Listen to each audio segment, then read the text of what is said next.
Hey there, Skeleton Key here, coming at you from the public library, where I just picked up my first two books for the BookTube Prize, Fiction Group B. So I'm just going to show these to you real quick, and then I'll go home and I'll tell you a little bit more about the whole thing. So here we have How the One-Armed Sister Sweeps Her House.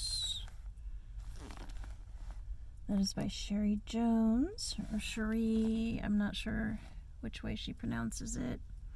And I don't really know anything about this. I'm going into these a little cold. And then Hail Mary by Andy Weir. And this is science fiction. And that's pretty much all I know about that. I mean, I have read The Martian by Andy Weir, but oh, this is Project Hail Mary. Forgot that word. But anyway. So yeah, going in a little cold on this one too. See you in a bit, and I'll tell you about the other books in my group. Okay, I'm back, and I got just some basic information on what the BookTube Prize is and what's going on. And I'll put a link down below. You won't be seeing this video until early April because I'm not allowed to comment on my thoughts or feelings about these books, these 6 books that I'm reading and judging, until after the quarterfinalists have been announced on April 1st. But the BookTube Prize is this prize that is awarded by the BookTube community and other bookish members of the social media community. And this is the 4th year for the BookTube Prize. It is directed by Robert Sheard, and he's the one that does all these Octofinals videos and gets all the judges together and coordinates everything. There are 3 categories this year. There's the fiction category, which I am judging in, the nonfiction category, and then the translated fiction category. Like I said, I'm in the fiction category. There are 48 Octofinalists, and they are divided into 8 groups of 6 books each. And my 6 books are Appleseed by Matt Bell, Everyone Knows Your Mother is a Witch by Rivka Galchen, The Book of Form and Emptiness by Ruth Ozeki, How the One-Armed Sister Sweeps Her House by Cherie Jones, No One is Talking About This by Patricia Lockwood, and Project Hail Mary by Andy Weir. And Everyone Knows Your Mother is a Witch by Rivka Galchen. That is the one that I read last year. So I listened to that on audiobook. I will be, I think I can get a hard copy from the library before the end of March. And so I will be at least reviewing that in the hard copy. I mean, it wasn't that long ago that I read it, so I still remember a lot about it, but if I'm going to be judging it against other books that I've read the hard copies of, then I also want to at least give a really good look at the hard copy of that book. So the 2 that I picked up today are How the One-Armed Sister Sweeps Her House. This is by Cherie Jones. Does it say anything on here what this is about? I've never read this author before. This is all advanced praise. And let's see. Cherie Jones was born in Barbados in 1974. She is a graduate of the MA program at Sheffield Hallam University and a past fellowship awardee of the Vermont Studio Center. Publication credits for her short fiction include Pank, Reflex Fiction, and The Feminist Wire. in the flap here, it does give a little bit of information. In Baxter's Beach, Barbados, Lala's grandmother Wilma tells the story of the one-armed sister. It's a cautionary tale about what happens to girls who disobey their mothers and go into the Baxter's tunnels. When she's grown, Lala lives on the beach with her husband, Aiden, a petty criminal with endless charisma, whose thwarted burglary of one of the beach mansions sets off a chain of events with terrible consequences. A gunshot no one was meant to witness, a new mother whose baby is found lifeless on the beach, a woman torn between two worlds and incapacitated by grief, and two men driven into the tunnels by desperation and greed who attempt a crime that will risk their freedom and their lives. That's the cover. I know earlier there was a lot of glare and everything, so. And then the other book I picked up today, of course, is Project Hail Mary by Andy Weir. And I got the large print edition, yay! Because I'm old. I never did read Artemis. I did read The Martian. I really, really enjoyed The Martian. But I have not read anything since from Andy Weir. I heard Artemis wasn't that great. But I'm going to keep a completely open mind about Project Hail Mary. Ryland Grace is the sole survivor on a desperate last chance mission, and if he fails, humanity and Earth itself will perish. Except that right now he doesn't know that. He can't even remember his own name, let alone the nature of his assignment or how to complete it.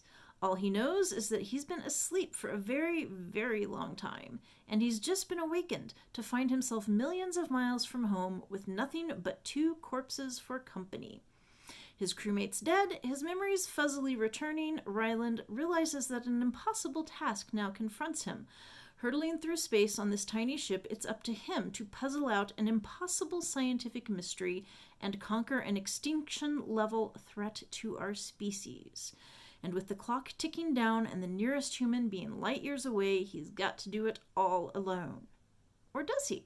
Yeah, it sounds like these could both be really good reads. I would like to get them both read this week because I'm trying to average a book a week for the first 6 weeks of the... it's a little over 8 weeks I have to read and judge and submit my rankings. So there is some wiggle room built in there. But I didn't get to read anything this first week. So I would like to double up on this second week and try to get both of these read. But I have to start with one or the other. And it occurs to me that one of the reading challenges I am doing this year has a prompt to flip a coin. I don't think I have a coin down here, so I'm going to use an inspiration token from my Memento Mori game. Yay! All right. So one side has the image on it, and the other side is pretty much blank. So heads is this, and so heads will be, well, this has a head on it, so heads is the one-armed sister, and tails is Andy Weir. And I'm crap at flipping coins, but let's just do this. And that is tails. So, Andy Weir it is. And this is potentially a locked room mystery. I don't know. A lot of things, especially in science fiction, they call them locked room mysteries, and they are not locked room mysteries. And yeah, I have kind of a bug up my butt about that. But it might just be, well, I'd say isolated closed circle, but a point is not a circle. I'm just gonna read it, and we'll see. Okay, so I am just a little ways, well, more than a little ways, into Project Hail Mary, and I am liking it. How do I put this? It's kind of like Infocom Games, which, yeah, a lot of you don't know what that is. Infocom Games hired Mark Watney to build an escape room. Yeah. And there is enough of a Don't Look Up vibe that I keep picturing Leonardo DiCaprio playing the lead role. What is it? His name is Dr. Ryland Grace. Is the protagonist's name. And I keep thinking that that's got to be an anagram for something. It just does not sound like a real name. I mean, and this sounds like I hate it. But no, I am enjoying it. It's just it is entertaining, but it doesn't really feel like a BookTube prize book. Essentially, Ryland Grace wakes up in a spaceship. He doesn't know he's in a spaceship. He's been asleep for a very long time, and I'm having issues with the whole memory thing because his memories are coming back, but they're coming back in a very organized, helpful fashion, and that's not how memory works. I don't know. I mean, okay, I'm not an expert, but I have a memory. And I know how it works, and I know how other, I think most people reading this would be like, that's not how memory works. Yeah. I don't know. I'll just keep reading, and we'll see. Still reading Project Hail Mary by Andy Weir. There are some definite similarities to The Martian. This guy likes to do math a lot. It was funner when Mark Watney did it. I think it was the cussing. Mark Watney, of course, cussed a lot. And this guy is... Well, I have actually happened upon one scene where he does cuss. But most of it, he's, very carefully not using curse words. He says fudge and shucks. And I think it apparently gets put down to the fact that he's a junior high science teacher. And a lot of stuff gets put down to that. He's like, oh, science teachers know a lot of random things. And I don't doubt that. And I'm not trying to diss junior high science teachers at all. But I am curious because I do know some high school and junior high science teachers, and I'm kind of curious to know what they think of Andy Weir's take on what it's like being a junior high science teacher. I don't know, maybe that is exactly what it's like. So all of you junior high science teachers out there, let me know if he nails it. I find it extremely unrealistic how he's having memories come back to him in a convenient order and at convenient times, and if he can't remember something, all he has to do is just kind of have it in his mind and then kind of let his mind wander, and this fully formed memory will just come to him, and it's like he's watching a movie of the scene for the memory. And I am very curious to know if anybody's memory actually works like that, because that is just so utterly bizarre. I know, of course, this is a novel, so for the purposes of the narrative, there has to be some sort of consistency to structure and things like that. I'm kind of curious, though, to see it would be kind of experimental, I suppose, but I'm curious to see what a story would look like with memories just coming in snatches, and it's like, I smell this and I remember this smell, but I don't know what this means. Or maybe the smell triggers something, but it's still only just a flash of something. And maybe this will all get explained somehow later, but it's it seems really unrealistic to me, especially as he keeps talking about how he suspects that he has brain damage, or that his brain is kind of mushified because of the long-term coma that he was put into. I don't think I'm giving away spoilers here, but when he wakes up, two of his crewmates, well, he had two crewmates and they're both dead, and because of just the risks of a long-term coma, and they couldn't handle it in their bodies for whatever reason.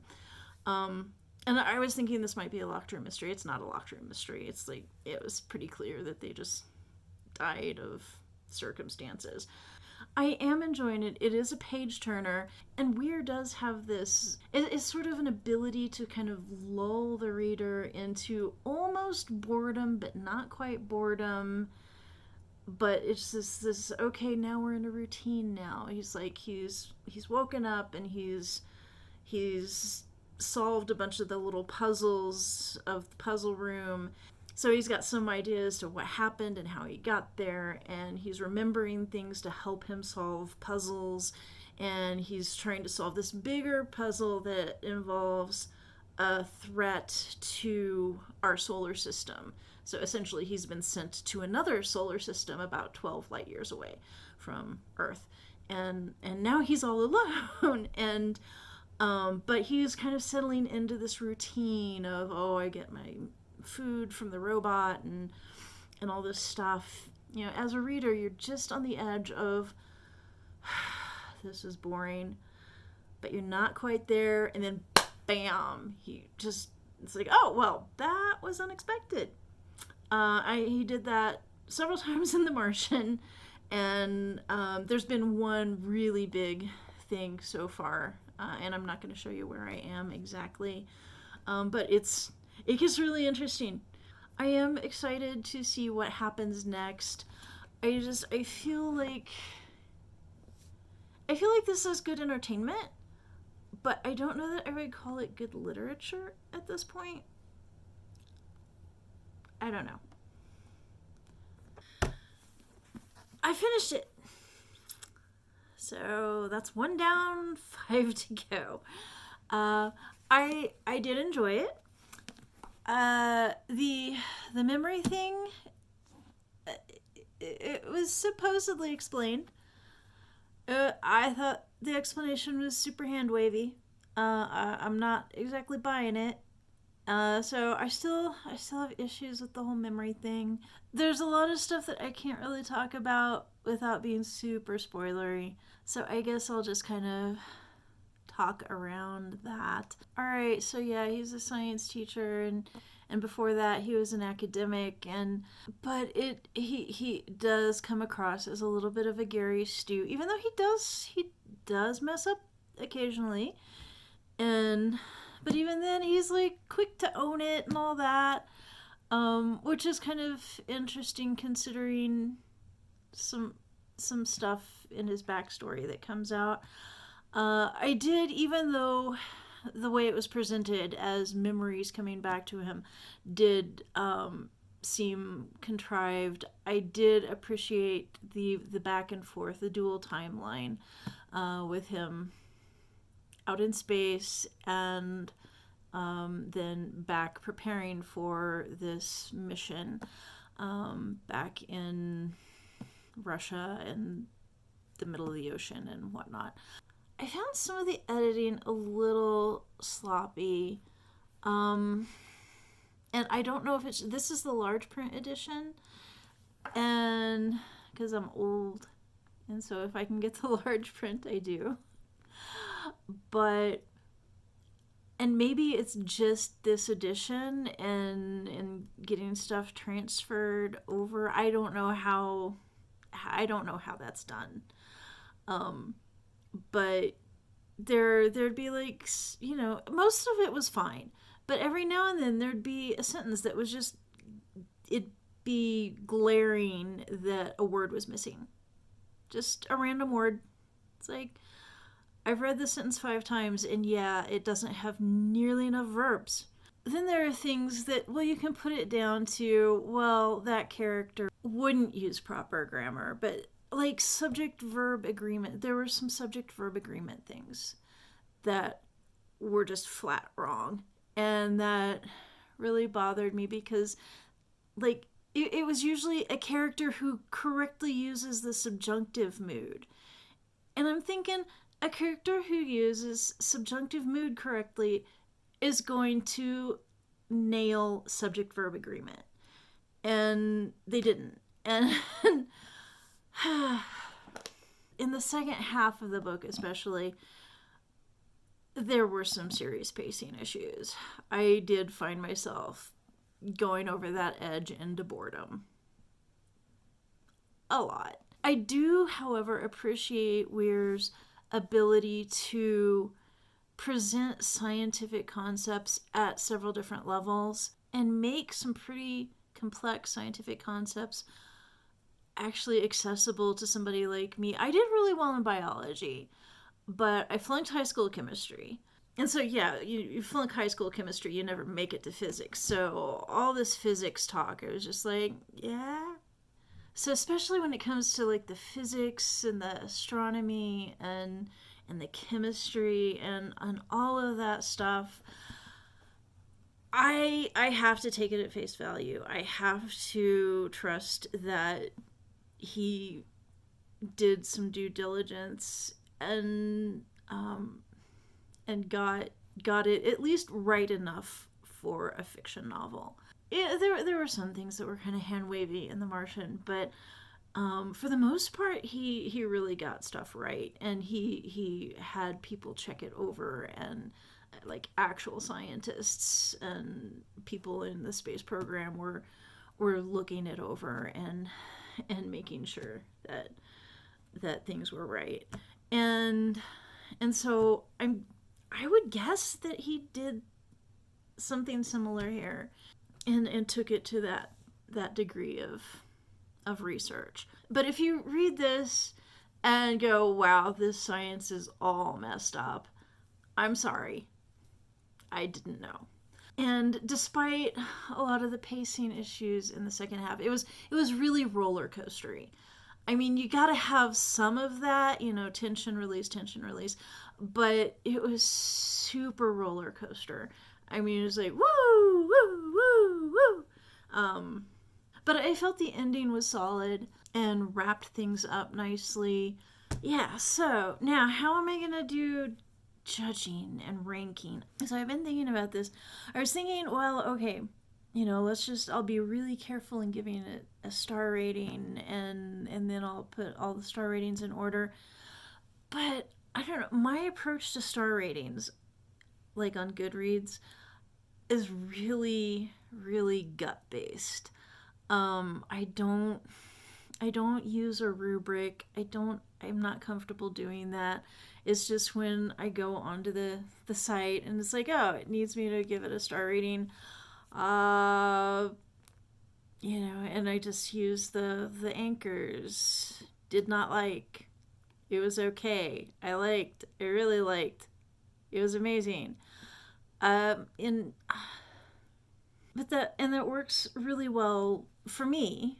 And I imagine it's pretty useless to the rest of the world, and I'm sorry, but I think star ratings in general are kind of useless too, because nobody uses the same method. Even when you've got anchors like that, nobody uses the same method. So I'm gonna stay away from star ratings. I'm gonna do this sort of like bless your rank style. So this is the first book. I'm not counting. I'm not ranking Everyone Knows Your Mother is a Witch yet, because I have only listened to it, and when I listened to it, I was not listening to it with a critical ear. I was not judging it in any way. I was just reading it for a book club and thinking of things for discussion points. And it's also a book club that I just kind of lurk in the background and I don't say much. So I'm not ranking it yet. I'm waiting until I can get the hard copy and read the hard copy. And So I'm just putting this one out there, and I'm just going to stick it kind of in the middle. My gut feeling right now, not knowing much of anything about 4 of the remaining books and only having listened to one of the other books, is that this is not one I'm going to rank in the top 3. My gut feeling is I'm going to be putting this in the bottom 3. I could be wrong, because this is science fiction, and I like science fiction, even when I don't understand it.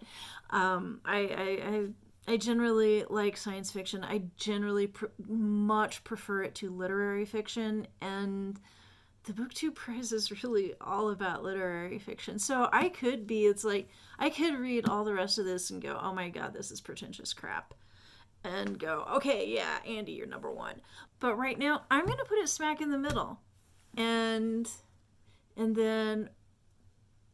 then when I read the others, I will put them to one side or the other in the rankings as I see fit.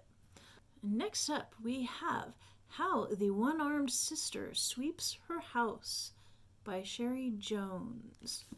I will get started on this tonight, and I'll keep you posted. Just popping in with a really quick update on How the One-Armed Sister Sweeps Her House by Cherie Jones. And I've read the prologue, which is set in September 1979. And it's essentially this woman, they're in Barbados, and she's telling her daughter this cautionary tale, which, is it true? I don't know. But she's telling her this cautionary tale of what happens to little girls who go into this scary tunnel. So that sets the scene, and now I am moving on to chapter 1, which is apparently from Lala's point of view, and she is the daughter in the prologue. And this is in 1984, so not quite 5 years later. And so far, I quite like the use of language. I like the use of dialect here. It's very evocative of that lilt that I associate with island accents, and it doesn't seem gimmicky. And I like this Lala character. I like how she clearly thinks just a little bit differently, and she's not one to take a cautionary tale at face value. And so I think that bodes well for the story. Okay, so I'm in Old Town. So I figured I would pop into the library. They've got a couple books waiting for me. And I don't think either of them is a BookTube prize book. But I'm going to go ahead and return Project Hail Mary. And I also stopped in at Philippe, which is a new bistro.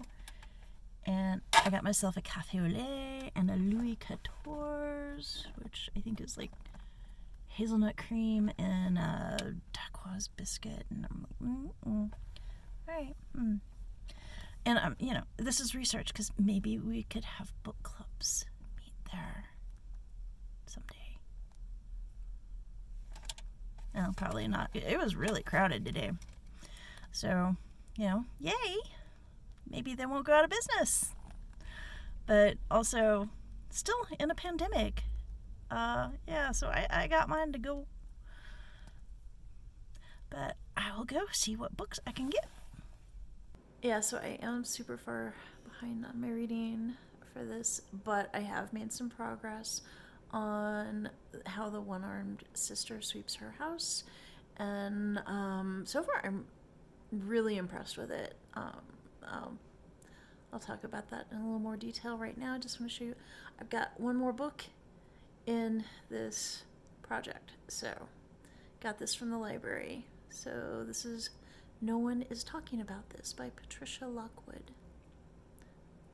So I am nearly finished with How the One-Armed Sister Sweeps Her House by Cherie Jones. The subject matter is not something I would ever pick up unprompted. It's about motherhood and mother-daughter relationships, and, well, actually parental and relationships, guardianship kind of situations, and they're almost all bad situations, and then awful relationships.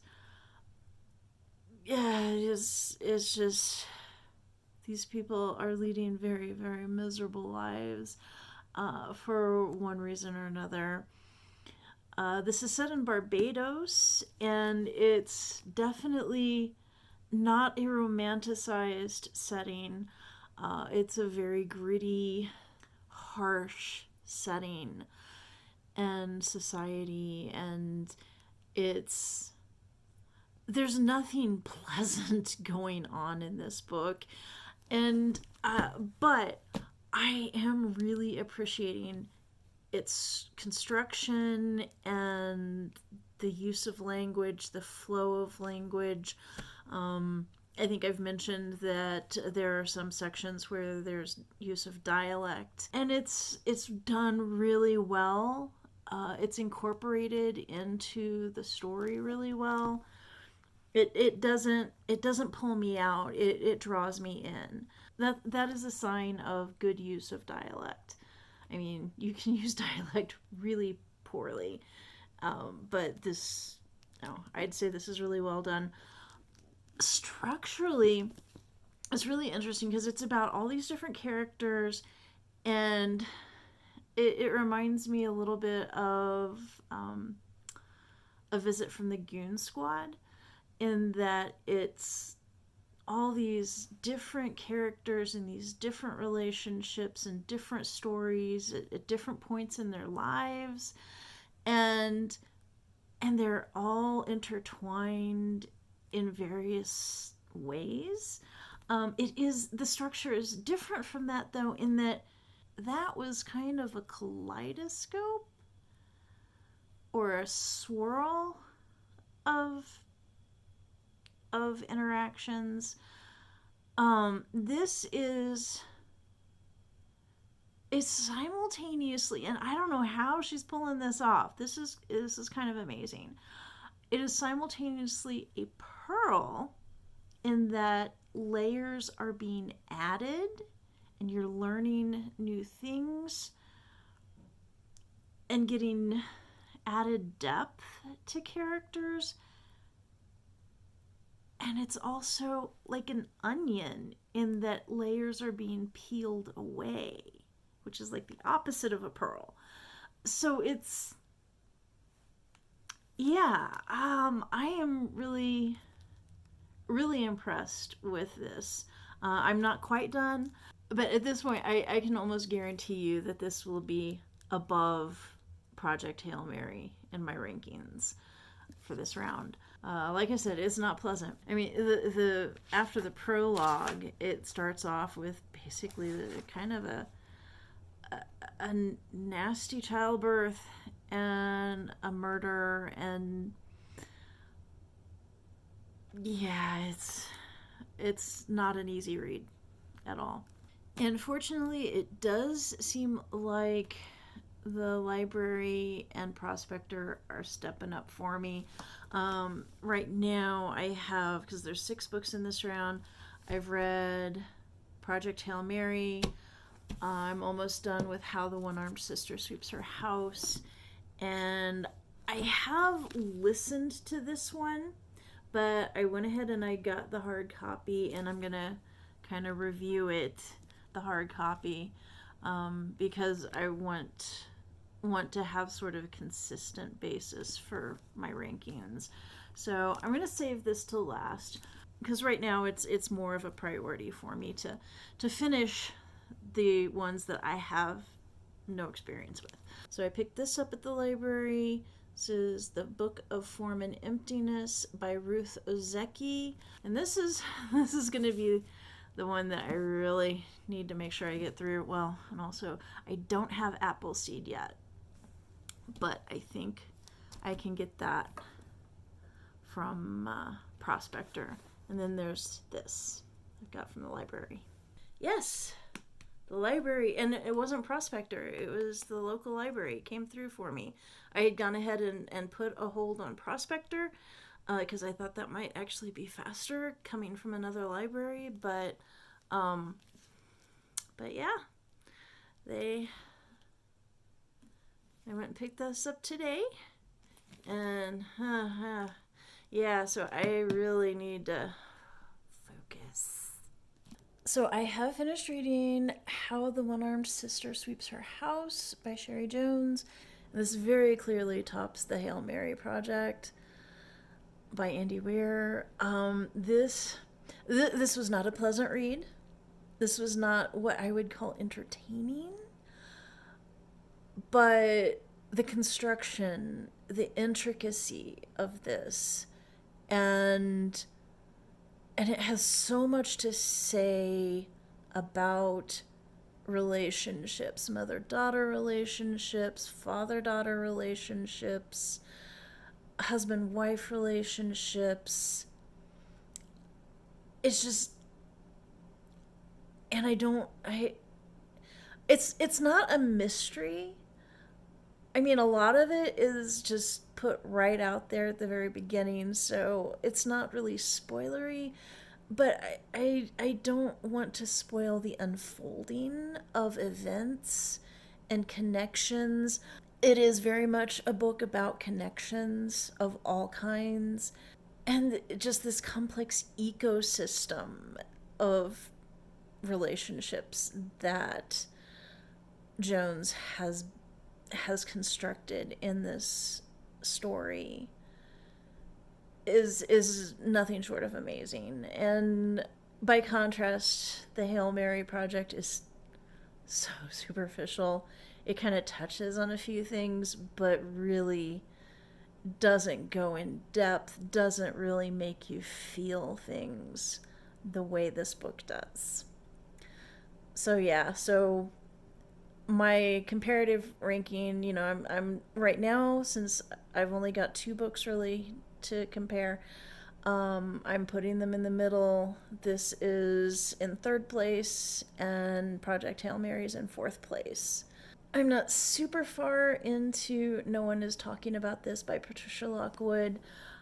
This is a very different book. It's very different from both of the other books I've finished for this. And I mean, I have also finished Everyone Knows Your Mother is a Witch, but I've finished that on audiobook, so I do plan to at least give that a skim in the physical form before I really enter it into my rankings. But it's very disjointed. It's very... I've heard it described as millennial, and I think that's probably fair. I don't know anything about Patricia Lockwood. I'm gonna have to do some checking. And I don't know how I feel about this book yet. There are a lot of tortured metaphors, but there are also flashes of brilliance, and so I need to see how it all comes together. I have finished this. I have very mixed feelings about it. I liked and appreciated a lot of elements in it. It's like a weird collection of mostly clever tweets and some poetic observations. It's very millennial. Yes, it is. I'm interested in seeing what my actual millennial friends think about this. And then about 2/3 of the way in, it's all of a sudden a drama about the main character's niece. And this is, I'm told this is millennial autofiction, which is narrative nonfiction kind of, or fictionalized autobiography. So I don't know how much of this is actually the author and her life. But anyway, the main character's niece in this is born, and there's a lot of stuff going on around that. I don't want to spoil it by saying what. I won't tell people not to read this. I think there are a lot of people who would really get a lot out of this. I'm not really one of those though. There were some things I really liked, and occasionally, I was like, yeah, this makes a lot of sense, and then it go off on this random tangent that I didn't understand. So I don't know exactly. But anyway, I think I'm actually going to put this at the bottom of the pack so far. Not saying it's bad, it's just very much not for me. This, on the other hand, The Book of Form and Emptiness by Ruth Ozeki, I'm kind of jiving with this. I'm really liking the style of the storytelling, and the characters are interesting, the situation is interesting. Yeah, I think this is definitely a contender for me passing it through. Okay, so maybe it's because I've been going back and forth between these two, but I feel like I'm having completely opposite reactions to them. This one I'm loving, this one not really at all. And maybe it's because, it took a while to get them, and so I'm having to read them very quickly. I don't know. I just, this one just speaks to me, and which is kind of funny because it's about this young boy who is, he's grief stricken. His father was killed, and so part of how he's dealing with it is that he's hearing voices, and it's like inanimate objects, but I love the flow of the writing in this. The use of language is just is this is my kind of book. And I usually don't really like big chunkers like this, but I just get immersed in it. This one, on the other hand, just feels so pretentious. I mean, there's gorgeous language, and I mean, the writing is... I can't really say it's poorly written, but this is just so not my kind of book. And I was really actually expecting it to be, because it's got some science fiction elements and some fantasy elements. There's some cli-fi in there, and I don't like it. I just don't like it. It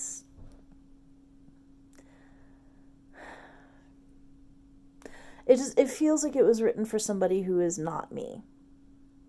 And yeah.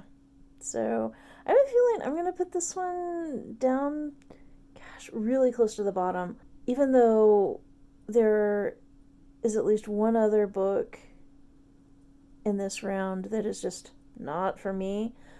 That one I felt connection to.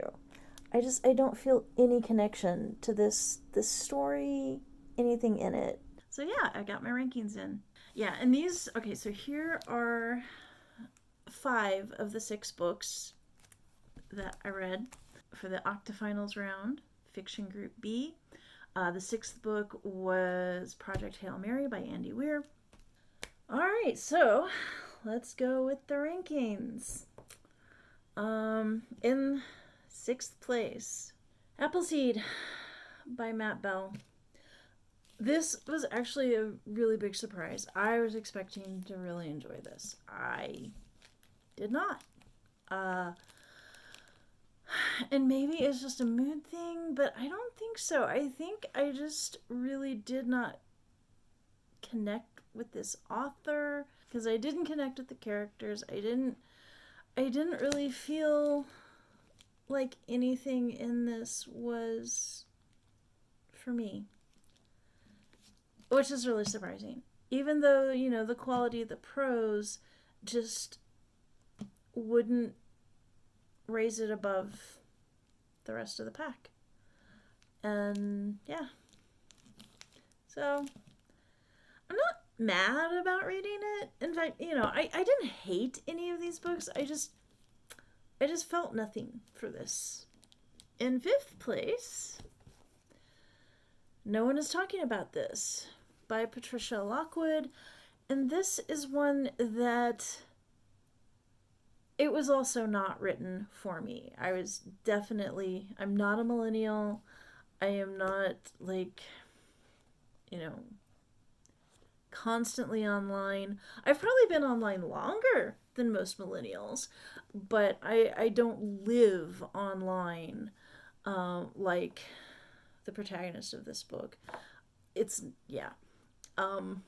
So again, this is one that it was not for me. However, I did find myself actually really liking occasional things in it.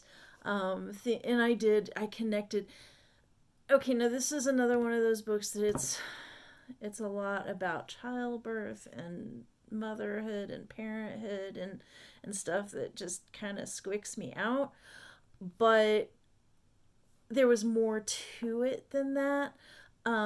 My other real complaint with it was that the style was disjointed. It was very poetic. It was like snippets of poetry, snippets of blog posts,